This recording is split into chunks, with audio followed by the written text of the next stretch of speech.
Dedicate பண்ணுறேன். So மகளிர் தினம் சொன்னாங்க. மகளிர் தினோட ஹிஸ்ட்ரி. ஸோ நம்ம ஒரு செலிப்ரேட் பண்ணுறோம் அப்படின்னா அதனுடைய ஹிஸ்ட்ரி நமக்கு வரலாம். நம்ம எந்த ஒரு செலிப்ரேஷன் பண்ணாலும் அதோட ஹிஸ்ட்ரி வந்து நமக்கு தெரியும். கேட்டீங்க இல்லையா? மகளிர் தினம் இந்த நாளை நாம் ஏன் செலிப்ரேட் பண்ணுறோம்?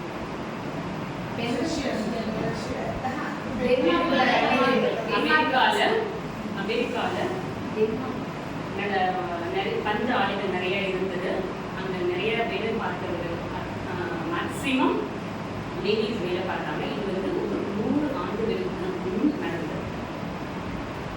100 ஆண்டுகளுக்கு முன்னா பெண்கள் எந்த அளவில் எந்த நிலைமையில் இருப்பாங்க அப்படின்னு நீங்கள் நிறைய படிச்சிருக்கீங்க. உங்கள் ஜென்ரேஷன்ஸ்ல இருந்தும் நீங்கள் தெரிஞ்சுக்கணும். அந்த நாட்களில் அவங்க வேலைக்கு போய் வேலை பார்த்த நேரம் 14 மணி நேரம். எவ்வளவு நேரம் வேலை பார்த்தாங்க? 14 மணி நேரம். ஸோ ரிமைனிங் ஹார்ஸ் தான் வந்து அவங்க வீட்டில் ஸ்பெண்ட் பண்ணுற மாதிரி இருந்தது. அவங்களுடைய வேலை நேரம் அதிகம், அதே சமயம் அவங்களுடைய ஊதியமும் மிக குறையும். சரி, இதனால அதாவது நிரம்ப பொறுத்தவர்களுடைய மனம் பொங்கி எழுந்தால் எவ்வாறு இருக்கும்? நிரம்ப பொறுத்தவர்களுடைய மனம் பொங்கி எழுந்தால் எவ்வாறு இருக்கும்? அந்த மாதிரி ஒரு பூகம்பம் மாதிரி வெடித்த போராட்டம் தான் ஒரு 15,000 மகளிர் லேடிஸ் எல்லாரும் ரோட்ல அவங்க ஸ்ட்ரைக் பண்றாங்க. அந்த காலத்துல ஒரு 15,000 பெண்கள் வெளியில வந்து அந்த அளவுக்கு குரல் கொடுக்கிறது, அதுதான் மிகப்பெரிய புரட்சியாக 1908. இது வந்து பெண் போராளி, பெண் உரிமை போராளி யார் முன்னின்றாங்கன்னா கிளாரா அப்படிங்கிறவங்க தான் பெண் உரிமை போராளி. அவர் முன்னிலையில தான் இந்த போராட்டம் தொடங்கப்பட்டது. அதுக்கப்புறம் உடனே அவங்க வேலை நேரத்தை மாத்தல, அவங்களுக்கு ஊதிய உயர்வும் கொடுக்கப்படவில்லை. அதே மாதிரியான ஒரு அந்த போராட்டம் முன்னெடுத்து பல வகையான போராட்டங்கள் முன்னெடுக்கப்பட்டன. அதுக்கப்புறம் 1917 உலகப்போர். உலகப்போர்ல மிகவும் பேசப்பட்ட, மிகவும் கேட்கப்பட்ட ஒரு விஷயம், பெண்கள் எங்களுக்கு சுதந்திரம் வேணும், நாங்க எங்களுடைய வேலை நேரம் குறைக்கப்பட வேணும், எங்களுக்கு சம்பள உயர்வு தரப்படும் அப்படின்ற கோரிக்கைகள் வச்சுதான் அந்த போராட்டம் மிக பிரம்மாண்டமாக மிகப்பெரிய அளவில் ரஷ்ய போராக மாற்றப்பட்டது. ரஷ்ய போர் கேள்விப்பட்டது. இதுவும் ஒரு இந்த மகளிருக்கு முன்னுரிமை கொடுக்கப்படணும். இதெல்லாம் முன்மொழிஞ்சுதான் நம்மளுக்கு அது எந்த நாள் நடந்ததுன்னா மார்ச் 8ஆம் தேதி அவங்க அறிவிக்கிறாங்க. என்னால் அறிவிக்கிறாங்க. அந்த நாளை தான் நம்ம வந்து மகளிர் தினமாக கொண்டாடிட்டு வரணும் ஒரு வருஷம். இதுதான் அதனுடைய வரலாறு. மகளிர் தினம் யார் கொண்டாடணும்? மகளிர் தின விழாவை யார் கொண்டாடணும்? நிறைய இடங்கள்ல பார்த்துருப்பீங்க. நிறைய உமன்ஸ் இன்ஸ்டிடியூஷன்ஸ், நிறைய ஐடி செக்டர்ஸ், நிறைய இண்டஸ்ட்ரீஸ் எல்லாத்தையுமே வந்து லேடிஸ் எல்லாமே கேதர் ஆவாங்க. ட்ரெஸ் கோட் கொடுத்துருவாங்க. அந்த ட்ரெஸ் கோடில் வரணும், கிளாஸ் கொடுப்பாங்க, கேக் கட்டிங் இருக்கும், நிறைய செலிப்ரேஷன்ஸ் இருக்கும்.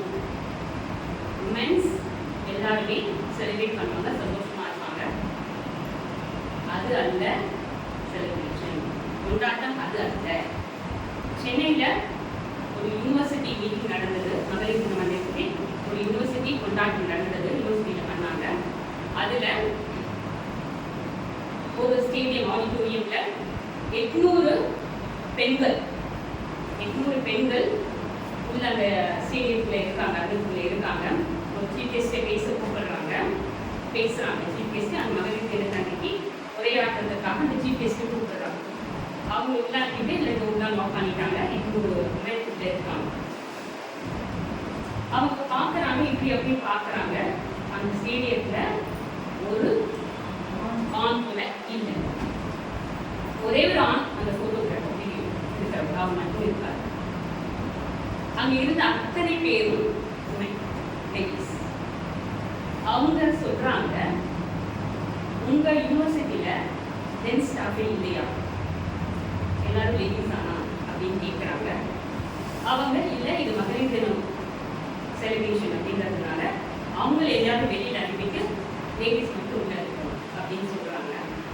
அதுக்கு அந்த ஸ்பீக்கர் சொல்கிறாங்க, மகளிர் தினம் செலிப்ரேட் பண்ணுவோம் அப்படின்னா பாதி லேடிஸ் வெளியே போனாலும் பரவாயில்ல, வெளியில் இருக்க ஜென்ஸ் உள்ள வரணும்.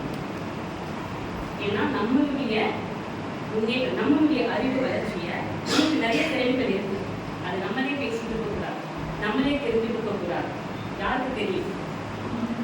தெரியவங்களுக்கு தெரிய வைக்கக்கூடிய அவங்களுக்கு தெரிய வைக்கணும். அதுதான் நம்மளுடைய ஸ்ட்ரென்த் என்ன, நம்மளுடைய கெப்பாசிட்டி என்ன அப்படிங்கிறது நம்மளுக்கு தெரியும். ஸோ மகளிர் தின கொண்டாட்டத்தில் சரி பங்கு யார் இருக்கணும் அப்படின்னா ஜென்ஸ். அவங்க முன்னாடி தான் இந்த செலிப்ரேஷன் பண்ணணும். அதே மாதிரி நிறைய முன்ன இருந்த காலத்துக்கு 100 வருஷத்துக்கு முன்னாடி இருந்த காலத்துக்கு இப்போதைக்கு நிறைய டிஃப்ரென்ஸ் இருக்கு. பெண்கள் முன்னேற்றத்தில் எஜுகேஷன் சைடு அந்த எஜுகேஷன் ஃபீல்டில் நிறைய ஆசிரியர்கள் எல்லாமே மேக்ஸிமம் லேடிஸ் தான் இருக்காங்க. இது எல்லாமே கிராஜுவேட் டெவலப்மெண்ட் நல்லாவே இருக்கு. ஆனால் இன்னும் என்னதான் வேணும்? பெண்ணுமே இன்னும் பேசணும், இன்னுமே பெண்ணுமே பேசணும். இப்போவுமே பேசிட்டு இருக்கோம். ஸ்பேஸ் ரிசர்ச்சில் இருக்காங்க, ஏரோசஸாக இருக்காங்க, இன்ஜினியர்ஸாக இருக்காங்க, டாக்டர்ஸாக இருக்காங்க, நிறைய ஃபீல்ட்ஸில் இருக்காங்க.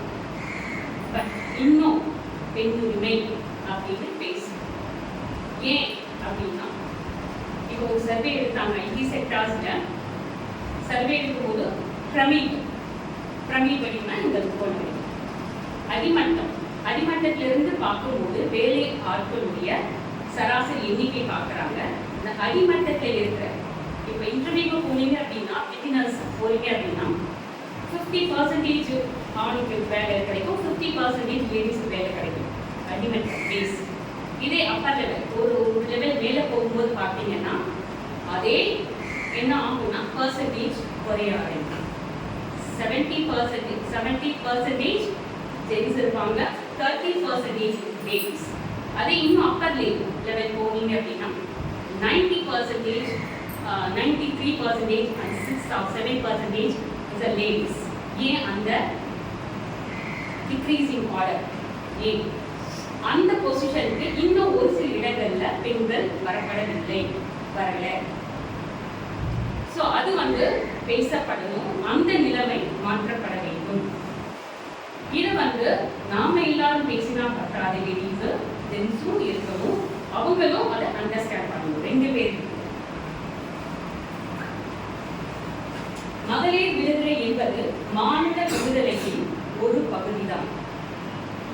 அதனால்தான் பல ஆண்கள் இதற்காக போராடி குரல் கொடுத்திருக்காங்க. முன்னாடி காலத்துல நிறைய ஆண்கள் குரல் கொடுத்திருக்காங்க பெண்கள். கரெக்டுங்களா? இதுல பெரிய உதாரணம் பாரதியார் நிறைய கவிதைகள் பெண்களுக்காக உரிமை குரல் நிறைய பேசியிருக்காங்க. அவர் மயிலாப்பூர்ல திருவல்லிக்கேணியில உரிமை குரலுக்காக நிறைய விஷயங்கள் சொன்னார். என்ன சொன்னார்? நல்லா படிக்கணும், பெண்கள் நல்லா படிக்கணும், எனக்கு கல்யாணம் பண்ண மேரேஜ் பண்ண விருப்பம் இல்லை அப்படின்னா அது உரிமை, அதையாவது தடை பண்ணக்கூடாது. விதவைகள் விருப்பப்பட்டால் மறுமணம் செய்து கொள்ளலாம். பெண்கள் தொழில் முனைவோரா வரணும். இந்த மாதிரி நிறைய விஷயங்கள் அடுத்ததுக்காக அவர் கட்டளைகளா உரிமைகளா கொண்டு வந்தார் பாரதியார். அந்த அவர் உரிமை சொன்ன அந்த காலகட்டத்தில் என்ன நடந்ததுன்னு பார்த்தீங்கன்னா பெரிய போராட்டம் என்ன நடந்தது? அவருக்கு எதிரான போராட்டம் பாரதியார். என்னன்னா பெண்ணுடைய இதை அப்படி நீங்க மாத்துறீங்க, அவங்களுடைய கலாச்சாரம், அவங்களுடைய பாரம்பரியம், அவங்களுடைய இதெல்லாம் நீங்க அப்போஸ் பண்றீங்க, ஆப்போசிட்டா பண்றீங்க அப்படின்னு ஒரு பெரிய போராட்டம் நடந்தது. இதுல முக்கியமான விஷயம், பேசப்படுற விஷயம் என்ன அப்படின்னா அந்த போராட்டத்தில் ஈடுபட்டவர் யார்? பெண்கள், மேக்சிமம் பெண்கள். அப்போ பெண்களுக்கு எதிரி யார்? பெண்கள். பெண்களுக்கு எதிரி பெண்களே, ஆண்களும் ஒரு சில ஆண்களும் இருக்கிறார்கள். நல்ல விலை கொண்டு நாயை விற்பார் அந்த நாயிடம் யோசனை கேட்பதுண்டோ கொல்ல துணிவின்றி நம்மையும் மண்ணிலே கூட்டி விட்டார் பழி கூட்டி விட்டார். நல்ல விலை கொண்டு நாயை விற்பார் அந்த நாயிடம் யோசனை கேட்பதுண்டோ. அந்த காலத்துல நடந்தது. இங்கே ஒரு சில பேருக்கு அப்படி நடக்கும்.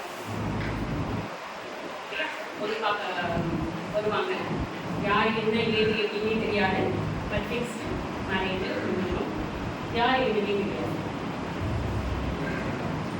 அப்படின்னா அப்போ அந்த பெண்ணிடம் உள்ள மனதில் என்ன உள்ளது என்பதை கேட்கக்கூடிய அந்த அறிவு அந்த பல நூற்றாண்டுகளுக்கு முன்னரும் இல்லை, இப்பொழுதும் ஒரு சில இடங்களில் நடந்து கொண்டுதான் இருக்கிறது.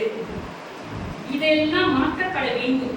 உரிமை உரிமை உரிமைன்னு பேசுறாங்க இல்லையா, இருக்காங்க, நிறைய ஃபீல்ட்ல இருக்காங்க. ஆனாலும் இந்த முறை ஒரு சில இடங்களில் இருந்து கொண்டேதான் இருக்கிறது. எல்லாத்தையும் நம்ம கற்றுக்கணும். நீங்க ஆஸ் அ பேரண்டா இருக்கீங்க, எஜுகேட்டர்ஸா இருக்கீங்க. ஸோ ஆண்கள் பெண்கள் இருவருக்குமே நம்ம சரி சமமா எல்லா விஷயங்களையும் கற்றுக்கணும். எல்லா விஷயமும். என்னோட ஃப்ரெண்டு ஒருத்தவங்க, அவங்க 2 மகன்களை கூட்டிட்டு, அதாவது டீனேஜர்ஸ் 17, 18, 15 அந்த வயசு உள்ளவங்க சினிமாவுக்கு கூட்டிட்டு போறாங்க. அந்த சினிமா ஒரு மோசமான படம் கூட்டிட்டு போறாங்க. நான் கேட்கிறேன், இது இந்த மாதிரி ரொம்ப வசதியான படமா இருக்கு, பசங்களை கூட்டிட்டு போறாங்க, உங்க ஹஸ்பண்ட் கூட்டிட்டு போகலாம் இல்லை அப்படி போகலாம், ஏன் பசங்களை கூட்டிட்டு போடுங்க அப்படின்னு கேட்குறாங்க. அவங்க கூட்டிட்டு போறாங்க. கூட்டிட்டு போயிட்டு அங்க பல விதமான சீன்ஸ்லாம் வருது அந்த படத்துல. அதை பார்த்து அந்த பசங்க வெட்டி தலை குனிகிறாங்க. பக்கத்துல யார் உட்காந்துருக்காங்க? அம்மா முன்னாடி அதை பார்க்க முடியுமா? முடியாது. பல விதமான விஷயங்கள். இப்ப நம்மளே நிறைய விஷயங்களை வந்து பையனுக்கு தெரியக்கூடாது, பொண்ணுக்கு தெரியக்கூடாது அப்படின்னு நிறைய விஷயங்களை மூடி மறைச்சு நிறைய செய்யணும். அப்படி இருக்கக்கூடாது. பெண்ணும் ஆணும் சரிசமமாக பார்க்கப்பட வேண்டும். எல்லா விஷயங்களையும் கற்றுக்கொள்ள அவங்களுக்கு சொல்லிக் கொடுக்கணும். அதே மாதிரி மகளிர் தினம் இது ஒரு கொண்டாட்டம் அல்ல, இது ஒரு அனுசரிப்பு தினம் அப்படின்னு நம்ம சொல்லுவோம். அனுசரிப்பு தினம் அப்படின்னா என்ன? இப்போ எனக்கு நான் வந்து இந்த நிலைமையில இருக்கேன் அப்படின்னா என்னுடைய மூதாதை, என்னுடைய அப்பாவோ அம்மாவோ இல்லை தாத்தாவோ பாட்டியோ இல்லை அதுக்கு முன்னாடி ஜெனரேஷன் எல்லாம் எப்படி இருந்தாங்க, நம்மளுக்கு வழிகாட்டுதலா வழி தூண்டுதலா ஒருத்தருக்கு ஒருத்தங்க இருப்பாங்க. வெளியில இருந்தும் இருக்கலாம், இல்லை நீங்களாக இருக்கலாம். ஒரு பட்டதாரி, ஒரு கிராஜுவேட் அப்படிங்கிறது உங்க லைஃப்ல உங்க பரம்பரையில யார் முதல் பட்டதாரி, யார் முதல் பள்ளியில் வைக்கிறாங்க, வழிகாட்டி, அவங்க படிக்க முடிஞ்சதுனாலதான் நம்மளும் படிக்க வாய்ப்புகள் கிடைக்கப்பட்டது. சரி, உங்களுக்கு உங்க குடும்பத்திலே இருக்கலாம், இல்ல வெளியில நீங்க நிறைய சாதனையாளர்களாக முன்னுதாரணம் எடுத்திருக்கலாம். இத வந்து இந்த நாள்ல அவங்கள கண்டிப்பா எல்லாரும் நினைக்கணும். அதுதான் அனுசரிப்பு. அந்த நாளை நம்ம கொண்டாடலாம். இது ஒரு பார்ட் அவங்களையும் நம்ம சிந்திக்கணும். எந்த ஒரு நாட்டின் நள்ளிரவிலே நகைகள் பல அணிவித்து எந்தவித ஆபத்தும் இன்றி தன்னந்தனியாக பெண்ணோருக்கு நடந்து செல்கிறாரோ அந்த நாடு முழு சுதந்திரம் பெற்ற நாடு என்கிறார் மகாத்மா காந்தி. ஆனா இப்பவுமே ரீட் பண்றீங்க, நிறைய புக்ஸ் பாக்குறீங்க, என்னென்ன விஷயங்கள் வருது நியூஸ் பேப்பர். ஆனா இது எல்லாம் தவிர்க்கப்பட்டதா? இது எல்லாமே நாளுக்கு நாள் என்ன ஆகும்? இதிலிருந்து தான் விடுதலை கிடைக்க வேண்டும். ஆண் பெண் அப்படிங்கிறது 2 படைப்பு. உருவங்கள் வேறு வேறு, உடல் அமைப்புகள் வேறு வேறு. ஆனா 2 பேருக்கும் மூளை, மனது, ஆன்மா 2மே அதுவாக பார்க்கப்பட வேண்டும் அப்படிங்கிறது 2 பேருமே. ஒரு எக்ஸிபிஷன் நடத்தப்பட்டது, கண்காட்சி நடத்தப்பட்டது. நிறைய கண்காட்சி உங்களுக்கு தெரியும், புக்ஸ் எக்ஸிபிஷன் இருக்கும், அந்த ப்ராடக்ட் எக்ஸிபிஷன்ஸ் இருக்கும், நிறைய எக்ஸிபிஷன்ஸ் இருக்கும். அது ஒரு புதுவிதமான கண்காட்சி. பாலியல் வன்கொடுமை செய்த பொழுது அவர்கள் என்ன ஆடைகளை உடுத்தியிருந்தார்கள் அப்படின்றதுக்காக ஒரு எக்ஸிபிஷன். சாரீஸ் இருந்தது, சுடிதார் இருந்தது, ஜீன்ஸ் இருந்தது, எல்லா வகையான ஆடைகளும் இருந்தது. ஒரு டயப்பரும், டயப்பர்னா அப்போ குழந்தைகளுக்கும் பெண் குழந்தைக்கும் என்ன மாதிரி நிலை இப்பொழுது இருந்து கொண்டிருக்கிறது. இதை நம்ம உமன்ஸ் டேல இதுக்குள்ள இருந்து பேசக்கூடாது. நீங்க உங்க பிரதர்ஸ், உங்க எல்டர்ஸோ இன்சஸோ இல்ல உங்க சில்ட்ரன், இவங்களுக்கெல்லாம் நல்ல விதமான பழக்கங்களை சொல்லி வளர்க்கணும். வளர்ப்பில் குறை இருக்கும் பொழுதுதான் இந்த மாதிரி வழி பரிமாறி இல்லைங்களா, பிறந்ததிலிருந்தே இந்த மாதிரி விஷயங்களை கற்றுக்கொள்ளும். யாரு? நம்மளுடைய கடமை, முதல் கடமை பெற்றோர்கள். அப்புறமா தான் இங்க இதை ஸ்கூல்ல நம்ம ஓப்பனா வியூவா ஃபுல்லா நம்ம எக்ஸ்பிளைன் பண்ண முடியாது எல்லா குழந்தைகளுக்கும். இது 100% 100% பெற்றோர்களுக்கு தான் அந்த கடமை இருக்கிறது. நீங்கள் அனைவரும் பெற்றோர்கள். அதனால பசங்களை, கேர்ள்ஸா இருக்கும் பாய்ஸா இருக்கும், எல்லாருக்குமே என்ன தெரியும், இது நடந்தா இப்படி ஆகும், இது நம்ம இருக்கும் அப்படின்றத சொல்லி குழந்தைங்களுக்கு அப்பொழுதுதான் பெண் மகாகவி சொன்ன மாதிரிதான் நடு ராத்திரியில் யாரு தன்னந்தனியாக எந்தவித பயமுமின்றி நடந்து ஒரு பெண் போகிறாளோ, சுதந்திரமாக எந்த ஒரு தடையும் இல்லாமல், எந்த ஒரு சங்கடமும் இல்லாமல், அப்பொழுதுதான்